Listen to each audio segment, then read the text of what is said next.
नमस्कार दोस्तों, यदि आपका मोबाइल खो गया है या इम्पोर्टेंट डॉक्यूमेंट खो गए हैं और उसकी रिपोर्ट आप पुलिस को जल्द से जल्द यहां पर करना चाहते हैं जिससे कि आपकी इंक्वायरी तुरंत ही शुरू हो सके, तो दोस्तों इसके लिए आपको मध्य प्रदेश की पुलिस सिटीजन लॉगिन पोर्टल पर आना होगा और यहां पर मैं आप लोगों को बताऊंगा कि कंप्लीट प्रोसेस आप कैसे करेंगे।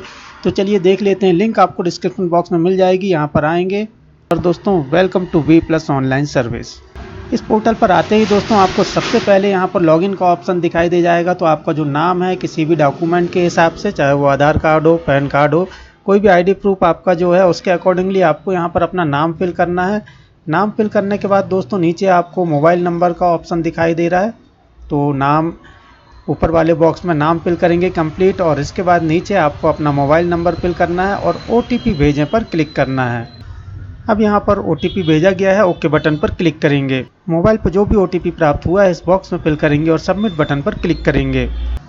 लॉगिन करते ही सिटीजन सर्विस आपको यहाँ पर दिखाई देने लगेंगी। तो यहाँ पर जो ऑप्शन एक दिखाई दे रहा है खोई हुई संपत्ति का रजिस्ट्रेशन, तो यहाँ पर खोई हुई संपत्ति पर जैसे ही आप कर्सर को लेकर के आएंगे यहाँ दो और ऑप्शन आपको दिखाई देंगे। एक तो संपत्ति को ट्रेस करने का। दोस्तों यदि आप यहाँ पर अपना रजिस्ट्रेशन कर देते हैं और जब आपका मोबाइल या जो भी डॉक्यूमेंट आपके गुमे हुए हैं वो पुलिस जांच में आपको जो अपराधी होते हैं वो पकड़े जाने पर जब उनके पास से जब्ती होती है, यदि ये सामान आपको यहाँ पर मिल जाता है तो आपको यहाँ पर खोजने की भी सुविधा ऑनलाइन ही दी गई है। तो चलिए यहाँ पर सबसे पहले ऊपर जो दिया हुआ है खोई हुई संपत्ति का रजिस्ट्रेशन, तो इस पर क्लिक करेंगे, ओके बटन पर क्लिक करेंगे। अब आपको सबसे पहले यहाँ पर आपका डेट ऑफ इंसिडेंट लिखना है। जिस भी डेट को आपका मोबाइल या डॉक्यूमेंट गुमे हैं या चोरी हुए हैं वो आपको इस बॉक्स में फिल करना होगा। तो ये कैलेंडर की बटन पर क्लिक करके डेट सेलेक्ट करेंगे। इसके बाद आपको यहाँ पर टाइम लिखना होगा। टाइम 24 आवर में लिखना होगा। यदि रात का समय है, शाम का समय है, तो आपको जैसा कि 12 के बाद 13, 14, 15 इस फॉर्मेट में आपको यहाँ पर लिखना होगा। इसके बाद आपको ड्रॉप डाउन लिस्ट में क्लिक करके यहाँ पर आपकी संपत्ति किस प्रकार की है वो सिलेक्ट करना होगा। अब यदि आपका मोबाइल गुमा है तो आपका जो ऊपर वाला ऑप्शन है इलेक्ट्रॉनिक सामान, इस पर क्लिक करेंगे। और यदि कोई डॉक्यूमेंट की आपको यहाँ पर डॉक्यूमेंट गुमने की रिपोर्ट दर्ज करनी है तो आपको जो सेकंड नंबर का ऑप्शन है वो क्लिक करना होगा।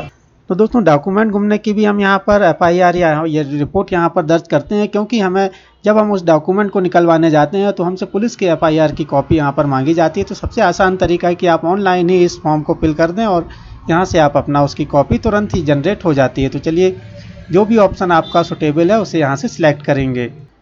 अब दोस्तों यहाँ पर आपको वो स्थान लिखना होगा जहाँ पर कि आपका जो डॉक्यूमेंट गुमा है या चोरी हुआ है। तो दोस्तों यहाँ पर आपको ऐसा एरिया लिखना है जहाँ पर आपका डॉक्यूमेंट चोरी हुआ है या गुमा है, ताकि आपको ये कंफर्म हो सके कि ये किस पुलिस थाने क्षेत्र में आता है। तो बिल्कुल एक्यूरेटली आपको यहाँ पर मेंशन करना है, जैसा कि मैंने लिखा हुआ है कि चुंगी नाके से लेकर के इस एरिया तक में के बीच में कहीं ऐसा खो गया है या चोरी हो गया है। तो इसके बाद इतना लिखने के बाद आपको ड्रॉप डाउन लिस्ट से आपका डिस्ट्रिक्ट सेलेक्ट कर लेना है। उस डिस्ट्रिक्ट के अंदर जितने भी पुलिस स्टेशन आते होंगे उसकी लिस्ट आपको जो पुलिस स्टेशन वाला ऑप्शन है इसके ड्रॉप डाउन लिस्ट में आ जाएगी। तो यहाँ से आपको थाना सेलेक्ट करना है।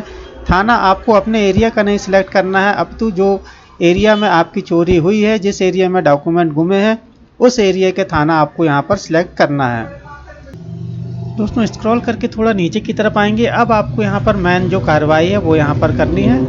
अब जो आपका दस्तावेज गुमा हुआ है उस दस्तावेज को आपको यहाँ पर सिलेक्ट करना होगा। यदि आपने इलेक्ट्रॉनिक आइटम डाला हुआ है तो यहाँ पर आपको ड्रॉप डाउन लिस्ट में क्लिक करने पर इलेक्ट्रॉनिक आइटम की लिस्ट आएगी। मोबाइल जैसे या इलेक्ट्रॉनिक गैजेट्स हैं उनकी लिस्ट आएगी।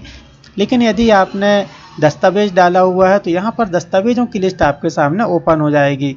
ATM, LPG, coupon, driving licence, PAN card, Aadhaar card, खाता, चेकबुक, हर प्रकार के डॉक्यूमेंट आपको यहाँ पर दिखाई दे जाएंगे। तो जो भी डॉक्यूमेंट आपका गुमा है उस डॉक्यूमेंट पर आपको क्लिक करना है।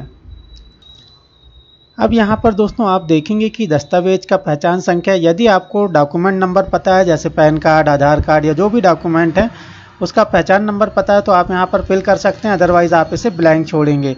अब उसकी अनुमानित मूल्य आपको यहाँ पर लिखना होगा। लेकिन दोस्तों यहाँ पर यदि जो डॉक्यूमेंट है आपके आधार कार्ड, पैन कार्ड, इसमें कोई भी अनुमानित मूल्य आपको नहीं डालना है। लेकिन यदि आपका DD गुमा है, बैंक पार्सल, बैंक पासबुक बोल रहा हूँ, बैंक ड्राफ्ट है ना, पोस्टल ऑर्डर, ऐसे कोई डॉक्यूमेंट गुमे हैं जिसका मूल्य होता है, जिसमें कोई अमाउंट होता है, तो वो आपको यहाँ पर फिल करना है।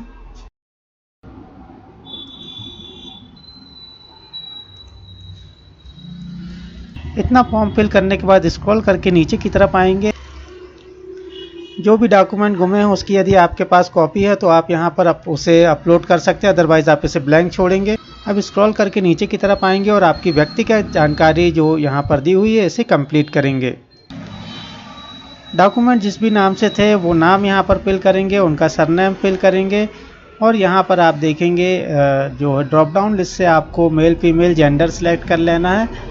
ये कंपलसरी नहीं है व्यवसाय डालना। यहाँ पर पिता का नाम या पति का नाम ड्रॉप डाउन लिस्ट से सिलेक्ट करेंगे और यहाँ पर वो नाम फिल करेंगे। मोबाइल नंबर आपको यहाँ पर दिखाई दे जाएगा, इसे आप चेंज करना चाहें तो इसे चेंज कर सकते हैं, अदरवाइज इसे ही आप रहने देंगे। जोड़े बटन पर क्लिक करेंगे। जोड़े वाली बटन पर क्लिक करते ही नीचे आपको एक रो यहाँ पर दिखाई देने लगेगी और उसके नीचे क्रॉस का निशान भी दिखाई देने लगेगा, मतलब यहाँ पर आपका जो डॉक्यूमेंट है वो यहाँ पर ऐड हो चुका है। अब यहाँ पर आपको अपनी जन्म तिथि फिल करनी है और इसके बाद फिर स्क्रॉल करके नीचे की तरफ आना है। अब दोस्तों आपको वर्तमान और जो परमानेंट एड्रेस है वो आपको फिल करना है और नीचे आपको सबमिट का बटन दिखाई दे जाएगा, इस पर क्लिक करना है। अब दोस्तों यहाँ पर आपका जो फॉर्म है वो कंप्लीट हो चुका है सक्सेसफुली। आपको प्रिंट आउट के लिए थोड़ा सा यहाँ पर वेट करना होगा। ओके बटन पर क्लिक करेंगे। अब यहाँ पर आपको जो रजिस्ट्रेशन जो आपने किया है संपत्ति खोने का उसका क्रमांक आपको यहाँ दिखाई दे जाएगा। प्रिंट की बटन बनी हुई है, प्रिंट आउट निकालने के लिए इस बटन पर क्लिक करेंगे। तो दोस्तों सर्वर यहाँ पर बहुत स्लो चलता है, आपको बहुत ही धैर्य से काम करना है। यहाँ पर आपको थोड़ा देर वेट करना पड़ेगा, तब आपका प्रिंट आउट यहाँ पर जनरेट होगा। तो ये स्क्रीन आपको ऐसे ही थोड़ी देर रखनी पड़ेगी। दोस्तों यहाँ पर आपका जो प्रिंट आउट है जनरेट हो चुका है। अब यहाँ पर इसे आप पीडीएफ में डाउनलोड करने के लिए एक छोटा सा बटन आपको यहाँ पर दिखाई देगा, इस बटन पर क्लिक करेंगे। जैसे ही इस बटन पर क्लिक करेंगे तो नीचे आपको पीडीएफ का ऑप्शन दिखाई दे जाएगा, इस पीडीएफ पर क्लिक करके पीडीएफ को डाउनलोड करेंगे। तो दोस्तों ये थी कंप्लीट प्रोसेस मोबाइल गुमने की या तो फिर डॉक्यूमेंट गुमने की। इससे संबंधित दोस्तों कोई भी जानकारी यदि कोई भी आपको रिक्वायरमेंट है, कोई सवाल मन में आता है तो कमेंट्स करें। मैं फिर मिलूंगा आपसे किसी नई जानकारी के साथ, तब तक के लिए नमस्कार।